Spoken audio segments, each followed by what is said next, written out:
सभापति महोदय, शराब पीने से शारीरिक हानि और आर्थिक हानि हो सकती है।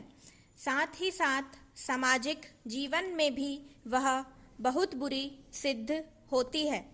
जहाँ पर नशाबंदी खुल गई है, मुझे पता है कि महाराष्ट्र और आंध्र के कुछ ऐसे हिस्से हैं जहाँ पर शराबबंदी लागू नहीं है।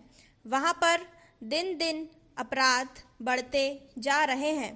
मान्यवर, इस अनुदान पर जब हम विचार कर रहे हैं तो हमारे सामने 3 परिस्थितियां हैं।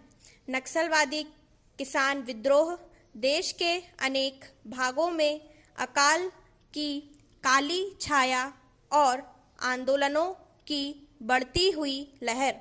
मैं निश्चित रूप से कह सकता हूँ कि सरकार की अब तक की खाद्य नीति और कृषि नीति असफल सिद्ध हुई है। इसका मूल कारण क्या रहा? कारण केवल एक रहा है कि क्रांतिकारी भूमि सुधार अब तक 55 वर्ष के अंदर भी नहीं किए जा सके, जबकि स्वतंत्रता प्राप्ति के 5 वर्ष में वे कर दिए जाने चाहिए थे। इसलिए हम इस क्षेत्र में अब तक असफल सिद्ध हुए हैं।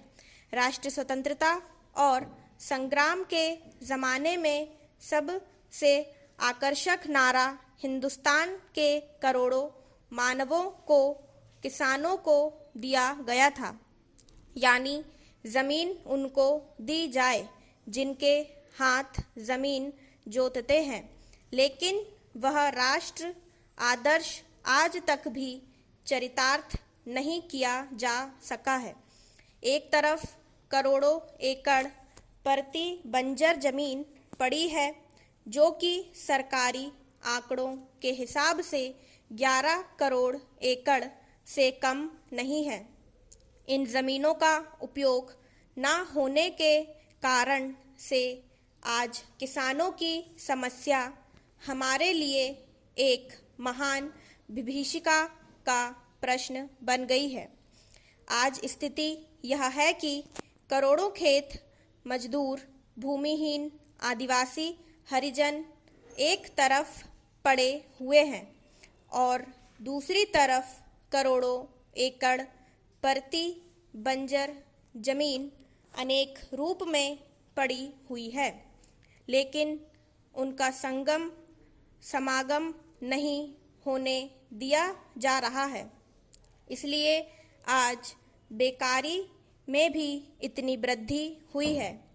हम यह नहीं कहते कि परती बंजर जमीन को भूमिहीनों में बांटने और भूमि सुधार के क्रांतिकारी कानून से सारी बेकारी दूर हो जाएगी, लेकिन इसमें संदेह नहीं है कि उससे बेकारी की गिनती में बहुत बड़ी कमी होगी। सरकार को इस तरफ ध्यान देना होगा। राष्ट्र सुधार के बाद जो हमारे देश की सबसे बड़ी समस्या है, किसान समस्या, इन्हीं कारणों से उसका समाधान आज तक नहीं हो सका है। यह कलंक है। हमें हर संभव रूप में किसान की सहायता करनी चाहिए। स्टॉप।